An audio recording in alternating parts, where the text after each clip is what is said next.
አንድ አባት ምን አይነት ሱባኤ ነገሩ ይመሰላችሁ ቤተሰቦቼ? ማታ 12 ሰዓት ከመሆኑ በፊት ምግብ ይበላል አሉኝ። እንግዲህ ይሄ አፋጣኝ ሱባኤ ነው፣ የአንድ ቀን ሱባኤ ይባላል። በጣም ቶሎ መልስ ለማግኘት ወይም ደግሞ በወር 2 ጊዜ የሚያዝ ሱባኤ ነው። በጣም ትንሽ ስለሚያደክም ማለት ነው። አንዳንድ ጎበዝ የሆኑ ሰዎች በሳምንት ሱባኤውን ይገቡታል። አንዳንዶቹ ደግሞ በ10 ቀን ሱባኤ ይገቡታል፣ ባዘቦት ቀን ማለት ነው። የአንድ ቀን ሱባኤ ነው። ግን ከስራ እንደመጡ ወይም ደግሞ ከዋሉበት እንደመጡ 12 ሰዓት ሳይሆን ምግብ ይበላል፣ ወይም 9 ሰዓት አካባቢ ላይ ምግብ ይበላና ልክ 12 ሰዓት ሲሆን ለጸሎት ይቆማል። በምቹ ሁኔታ ላይ ቤት ውስጥ ማለት ነው፣ ወይም በሚመች ቦታ እዛው በጸበልም በቤተ ክርስቲያንም በሱባኤ ቦታም ሊሆን ይችላል። ለጸሎት ከተቆመ በኋላ ወዲያ ወዲህ የለም፣ እጥፍ ጎንበስ የለም። ጸሎት ጸልዮ ሲጨርሱ መስገድ ነው። ሰግደው ሲጨርሱ መጸለይ ነው። ሲጨርሱ መስገድ፣ መጸለይ፣ መስገድ፣ መጸለይ፣ መስገድ፣ መጸለይ፣ ሌሊቱ ይነጋል። ይሄ የ7 ቀንም ሆነ የ3 ቀን ያካክሰዋል። ጊዜ ለሌላቸው ሰዎች፣ አረብ ሀገር ወይም ደግሞ የተለያዩ ቦታ ላሉ ሰዎች ይጠቅማቸዋል ብዬ አስባለሁ። ምናልባት የሚጠቅማቸው አንዳንድ ጊዜ ነው። ያው ከምግብ ጋር በተገናኘ ሁልጊዜ መጾም ለሚከብዳቸው ሰዎች ማለት ነው። ለሱባኤ ጾም ነው የምላችሁ። እሺ፣ የአዋጅ ጾም አይደለም። ለሱባኤ ተብሎ የሚጾመውን ጾም። ሱባኤ በነገራችን ላይ ብዙ አይነት ሱባኤ አለ። ባለፈው እንደነገርኳችሁ እሁድ ማታ እራት ከተበላ በኋላ እንደዚህ ማን ብዬ ነግሬያቸዋለሁ። የኚህ አባት ተሞክሮ ደግሞ በጣም ከአገልግሎታቸው ጋር የሚሄድ ስለነበረ ብዙ ፍሬ አፍርተውበታል እና እስከ ጠዋት 12 ሰዓት ድረስ ይሄ ነገር ይደረጋል። 12 ሰዓት ላይ ገላን ተጣጥቦ ወይም ደግሞ የሰገዱበትን ልብስ ቀይሮ ኖርማል ልብስ ተለብሶ ወደሚካሄድበት ይካሄዳል። የሚካሄድበት ከሌለ ደግሞ ይተኛል ማለት ነው። ግን በእርግጥ የሚተኛ ሰው ከሆነ ለምን እንደዚህ አይነት ሱባኤ ይገባል የሚለውም ያዝ ትችላላችሁ። ምክንያቱም መተኛ ጊዜ ካገኘ ሌሊቱ ሙሉ ሲጸልይና ሲሰግድ ከሚያድር አንድ ጊዜ ሌሊት ተነስቶ ጸልዮ ከዛ ቀን የሚተኛበትን ሰዓት መጸለይ ይችላል ብዬ ስለማስብ ነው። ስለዚህ ጠዋት ተነስቶ ተጣጥቦ ወደሚሄድበት ይሄዳል፣ ጊዜ ስለሌለው። ጊዜ ለሌላቸው ሰዎች ነው እና ይሄን ነግሬያት ነበር። ልጅቷ ጊዜ ስለሌላት ሱባኤዋን እንደዚህ ነበር የምታደርገው። ሱባኤ በቤታችን መያዝ እንችላለን ወይ የሚለውን ስንመለከት መልሱ አዎ እንችላለን ነው። ከፊታችን ያለውን ጾመ ፍልሰታን በቤታችን በጾም በጸሎት ተወስነን በሱባኤ ሆነን ማሳለፍ እንችላለን። መጽሐፍ አስቴርን ስንመለከት አስቴር በምትኖርበት ቤተ መንግስት ከባድ ሱባኤ በመያዝ ታሪክ ሰርታለች።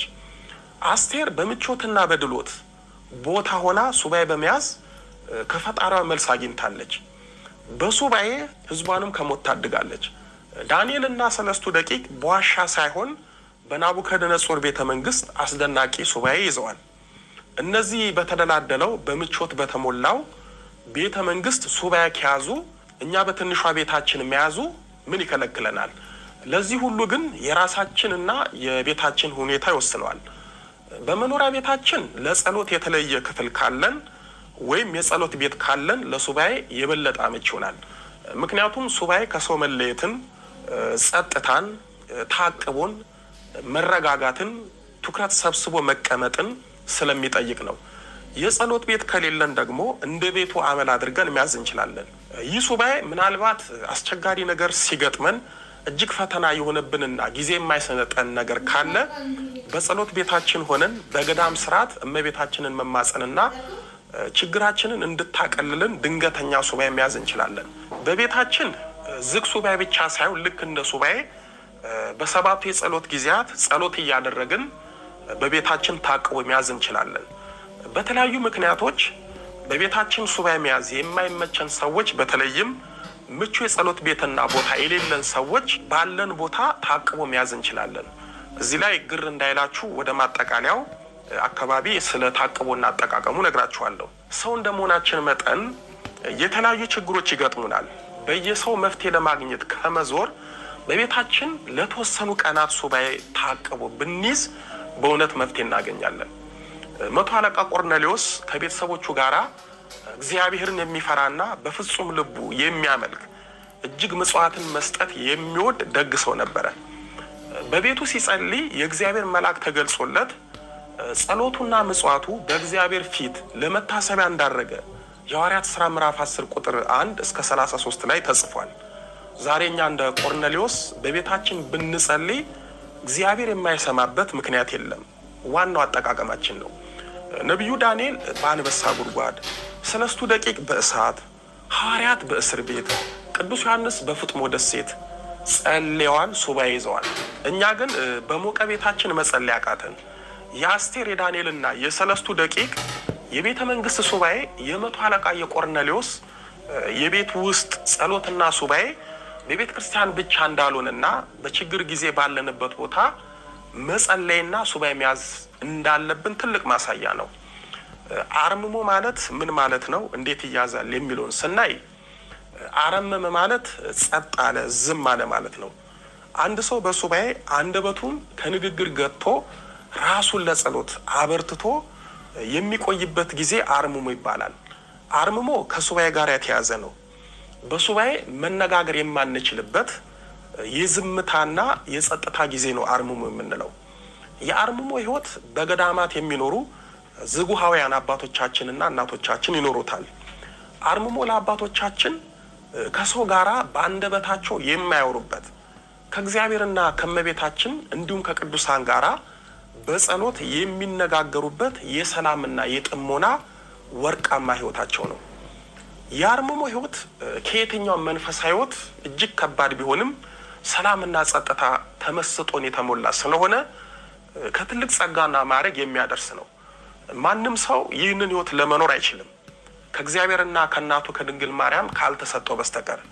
በብሉይ ኪዳን የነበሩት ነቢያት፣ በሐዲስ ኪዳንም ሐዋርያት ይህንን የአርምሞ ህይወት በጾም በጸሎት ተወስነው በስፋት ኖረዋል። ቅድም በምሳሌነት ያነሳ ነው ነቢዩ ሙሴ 40 መዓልት እና 40 ሌሊት በሱባኤ ኖረ ስንል ሱባኤውን በአርምሞ ይዞ ነው።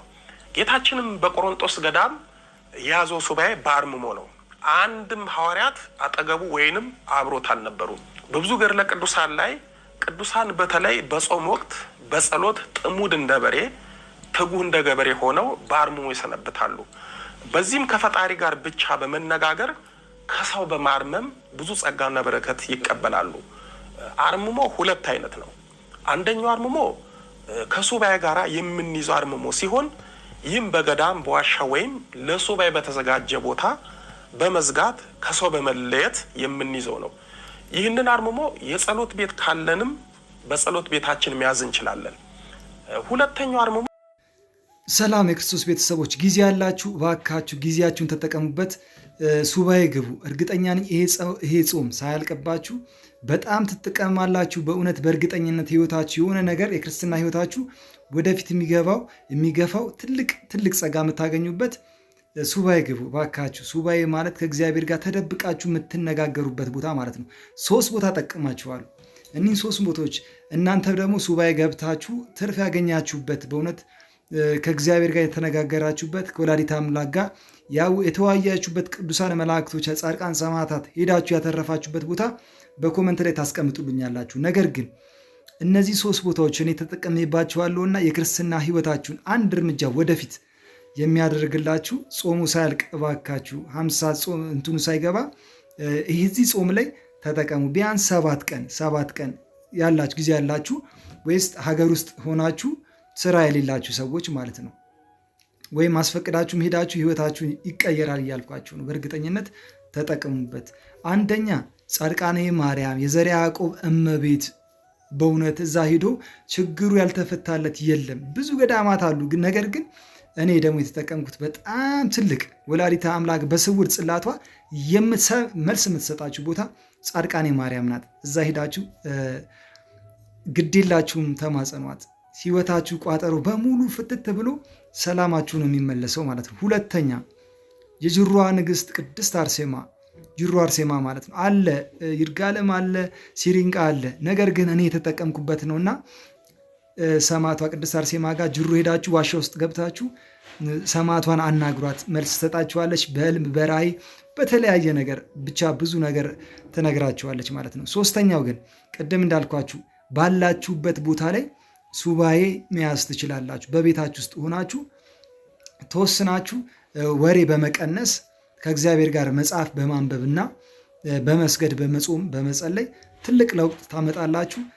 ቀኑ እንዳያልፍባችሁ እርግጠኛ ነኝ። ጾሙ ሊፈታ ትንሽ ቀናቶች ናቸው፣ በቁጥር የቀሩ ቀናቶች ናቸው የቀሩትና እባካችሁን ክርስቶስን አናግሩት። በእርግጠኝነት ሰላም ይወርድላችኋል። ሱባኤ ማለት 7 ቀን ነው። የቻለ ሰው ከምግብ ቀንሶ ከወሬም ቀንሶ እግዚአብሔርን በማናገር ትልቅ መልስ የሚያገኝበት መንፈስ ቅዱስን የሚያቀርብበት ነውና ጾሙ ሳያልፍ ሱባኤያችሁን ጀምሩ። የክርስቶስ ቤተሰቦች ሼር አድርጉት፣ ኮፒ ሊንክ አድርጉት። የዘነጋ ካለ ተመልሶ ሱባኤ ገብቶ እድሉን እንዲመለስለትም የምንባረክበት የምንቀደስበት ሐሳቦቻችን በሙሉ የሚሟሉበት የተቋጠረው የሚፈታበት የተተበተበው የሚላላበት ጥያቄዎቻችን በሙሉ የሚመለሱበት በንስሐ ጎዳና የምንመላለስበት በፍቅር መንገድ የምንሄድበት ከሰባቱ የአዋጅ አጽዋማት አንዱ የሆነው ጾመ ማርያም ጾመ ፍልሰታ ደረሰ። ጾመ ፍልሰታን ለምን እንጾመዋለን? ፍልሰታ ማለት ምን ማለት ነው? እናታችን ቅድስተ ቅዱሳን ቅድስት ድንግል ማርያም ያረፈችው ጥር 21 ቀን ነው። የተቀበረችው ደግሞ ነሐሴ ውስጥ ነው። ለዛ እኮ ነው አሟሟትሽ በጥር ነሐሴ መቃብር የተባለው። ጥር ያረፈችው እናታችን ነሐሴ እንዴት ተቀበረች? ከጥር እስከ ነሐሴ ድረስ 6 ወራት አሉ። 6 ወራትስ የት ነበረች? እጅግ በጣም ብዙ ሰዎች፣ ትንሽ የማይባሉ ብዙ ሰዎች በፍልሰታ ጾም ጉዳይ ብዙ ጥያቄ አላቸው። ብዙ የተወዛገበ ኢንፎርሜሽን አላቸው። በዚህች አጭር ቪዲዮ እግዚአብሔር ቢረዳኝ ምጥን አድርጌ እመልስላችኋለሁ። ታዲያ ለሁሉም ቤተሰብ እንዲዳረስና ሕዝበ ክርስቲያኑ እንዲጠቀምበት ኮፒ ሊንክ ማድረግ እንዳይረሳ እጠይቃለሁ። ፍልሰታ የሚለው ቃል ፈለሰ ከሚለው የግዕዝ ቃል የተገኘ ሲሆን ቀጥታ በጥሬ ትርጉሙ ፈለሰ ወይም ደግሞ ፍልሰታ ማለት መለየት፣ ማድረግ፣ ወደ ላይ መውጣት ማለት ነው። ስለዚህ ጾመ ፍልሰታ የእመቤታችን የቅድስት ድንግል ማርያምን ስጋዋን ከመቃብር ወጥቶ ወደ ሰማይ ማረጉን ያመለክታል ማለት ነው። እሺ አሁን ወደ ዋናው ታሪክ እንመለስ። እናታችን ቅድስተ ቅዱሳን ቅድስት ድንግል ማርያም በዚህች ምድር ላይ ለ64 ዓመታት ከኖረች በኋላ ጥር 21 ቀን በእሁድ ቀን አረፈች። ታዲያ ሐዋርያትም ስጋዋን ይዘው በጌቴሴማኒ ለመቅበር በሚሄዱ ሰዓት አይሁዳውያን ቀድሞ ልጇ አረገ ተነሳ ብለው ረበሹን። አሁን ደግሞ የእርሷን ስጋ አረገ ብለው ሊረብሹን አይደለ? ቆይ እንውሰድና ይዘን እናቃጥላት ብለው ሐዋርያት በአጎበር ተሸክመው ይዘው ሲሄዱ ከአይሁዳውያን አንዱ ክፉ ሰው ይሄም ታውፋንያ የተባለ ሰው መጥቶ አጎበሯን በሚይዝ ሰዓት ሊቀ መላእክት ቅዱስ ሚካኤል መጥቶ እጁን አጎበሩ ላይ እንዳለ 2 እጁን ቀጥፎታል ወይም ደግሞ ቆርጦበታል። ከዚያም ሐዋርያት ቆመው እያለ ሁሎችም እያዩ በሊቀ መላእክት በቅዱስ ኡራኤል አማካኝነት የእናታችን የቅድስተ ቅዱሳን የቅድስት ድንግል ማርያምን ስጋዋን ከቅዱስ ዮሐንስ ወልደ ነጎድጓድ ጋር ተሸክመው ወስደው በገነት በዕፀ ሕይወት ውስጥ አስቀመጧት። አዎ በዕፀ ሕይወት ውስጥ መላእክት እየተንከባከቧትና እያገለገሏት ቅዱስ ዮሐንስ ወልደ ነጎድጓድ ፍቁረ እግዚእ ደግሞ እየጠበቃት አብሮ ለ6 ወራት ለ6 ወራት አብሮ ከተቀመጡ በኋላ ከ6 ወር በኋላ 12ቱ ሐዋርያት መንፈሳዊ ቅናት በቅዱስ ዮሐንስ ወልደ ነጎድጓድ አማካኝነት ቀንተዋልና 2 ሱባኤ ከነሐሴ 1 እስከ 14 ድረስ 2 ሱባኤ ይዘው ጌታችንን ጠይቀዋል። ጌታችንም ስጋዋን ትኩስ እንደሆነ አምጥቶ ሰጥቷቸዋል። በዚህም መሰረት መጀመሪያ ሊቀብሩበት አስበው በነበረው በጌቴሴማኒ ያታክልቱ ቦታ ላይ ወስደው እናታችንን ቀብረዋታል። ከ12ቱ ሐዋርያት አንዱ ቶማስ ታዲያ ለስብከት አገልግሎት ወደ ህንድ ሂዶ ነበርና እዚህ ቀብር ላይ አልተገኘም ነበር። ታዲያ 12ቱ ሐዋርያት ቀብረዋት ማለትም በሁለተኛው ሱባኤ ማለት ነሐሴ 14 ቀን ቀብረዋት እናታችን ቅድስተ ቅዱሳን ቅድስት ድንግል ማርያም ደግሞ በ3ኛው ቀን እንደ ጌታችን ትንሣኤ በነሐሴ 16 ወደ ሰማይ አረገች። ይህም ሲሆን ደግሞ 12ቱ ሐዋርያት አላዩአት፣ ማንም ያያት አልነበረም። ታዲያ ቅዱስ ቶማስ ከስብከተ ወንጌሉ ጨርሶ ማለትም ከህንድ በደመና ተነጥቆ እየመጣ ያለ እናታችንን ደግሞ ስታርግ በአየር ላይ ተገናኝተዋል ማለት ነው። በዚህም ሰዓት እጅጉን አዝኗል። ወፈቀደ ይደቅም ደመናሁ ይላል። ከደመናው ላይ ሊወድቅ ወደደ ይላል ወደ ምድር። አዎ ቀድሞ የልጅሽን ትንሣኤ ሳላይ ቀረሁ፣ አሁን ደግሞ የአንቺን ትንሣኤ ለስብከተ ወንጌል በሄድሁበት ከሐዋርያቱ ተለይቼ ሳላይ ቀረሁኝ ብሎ ቢያዝን ነው። በዚህም ሰዓት እናታችን ቅድስተ ቅዱሳን ቅድስት ድንግል ማርያም ትንሣኤንስ አንተ ብቻ አየህ፣ ወዳጆችህ አላዩም፣ ምስክር ምልክት የሆንህም ብላ ከመግነዙ ጨርቅ ቆርጣ ሰጠዋለች። ከዚያም ወደ ኢየሩሳሌም እንደደረሰ የእመቤታችን ነገር እንዴት ሆነ ብሏቸዋል። ሐዋርያቱም አግኝተን እኮ ቀበርናት ብለውታል። እርሱም ሞት በጥር በነሐሴ መቃብር ለሰሚውም አያምር ብሎ መልሶላቸዋል። አንተ ድሮም ተጠራጥረሃል፣ የጌታችንን ትንሣኤ ተጠራጥረ ጎኑን ካልዳሰስኩ ብለህ የደረሰብህን ታውቃለህ አሉት። ገንዘን የቀበርን እኛ እያለን እንዴት ትጠራጠራለህ ብለው ወደ መቃብሩ ወስደውታል። መቃብሩንም ሲከፍቱ እናታችን የለችም፣ ባዶ ሆኖ አግኝተውታል። እጅጉን ደንግጠዋል፣ እጅጉን አዝነዋል። በዚህም ጊዜ ቅዱስ ቶማስ አታምንኙም ብዬ ነው እንጂ እኮ እመቤታችን እኮ እንደ ልጇ መላእክት እየዘመሩላት አረገች፣ አዎ ተነሳች አረገች ብሎ የሰጠችውን ሰበን ለምልክት ወስዶ ሰጣቸው። ያህንንም ተከፋፍለው ወደ ስብከተ ወንጌላቸው ሄደዋል። ከአንድ ዓመት በኋላም በሊቀ ሐዋርያት በቅዱስ ጴጥሮስ ሰብሳቢነት ሁሎችም ቅዱስ ቶማስ ያየው በረከት ለምን ይቀርብን ብለው መንፈሳዊ ቅናት ቀንተው እንደገና ሌላ ሱባኤ ይዘዋል። አዎ ትንሣኤሽን ቶማስ አይቶ እኛስ ለምን ይቅርብን ብለው ከነሐሴ 1 ጀምረው እስከ ነሐሴ 14 ድረስ 2 ሱባኤ ይዘዋል። ነሐሴ 14 ቀንም መድኃኔዓለም ኢየሱስ ክርስቶስ የእናቱን ሥጋ ትኩስ አድርጎ አምጥቶ ሰጧቸዋል። ከዚያም ነሐሴ 14 ቀብረዋት በሦስተኛው ቀን እንደ ልጇ ትንሣኤ በሦስተኛው ቀን ማለትም ነሐሴ 16 ከመቃብር ተነስታ አድርጋለች። በዚህም ቀን መድኃኔዓለም ኢየሱስ ክርስቶስ እልፍ አእላፋት መላእክትን አስከትሎ መጥቶ ቅዳሴን ቀድሶ 12ቱን ሐዋርያትም አቁርቧቸዋል። እናታችን ቅድስተ ቅዱሳን ቅድስት ድንግል ማርያምን በዚያን ቀን አብራ ቆርባለች የሚሉም አሉ።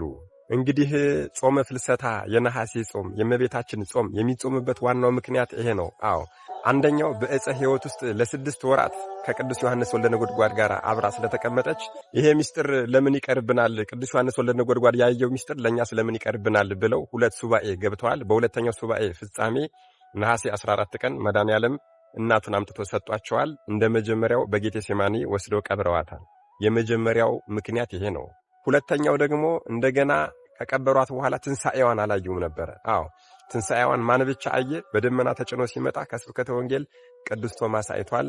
ለሱ ደግሞ የታየችውን በረከቱ ለኛ ለምን ይቀርብናል ብለው ደግሞ እንደገና በአመቱ ሁለተኛ ሱባኤ ይዘዋል።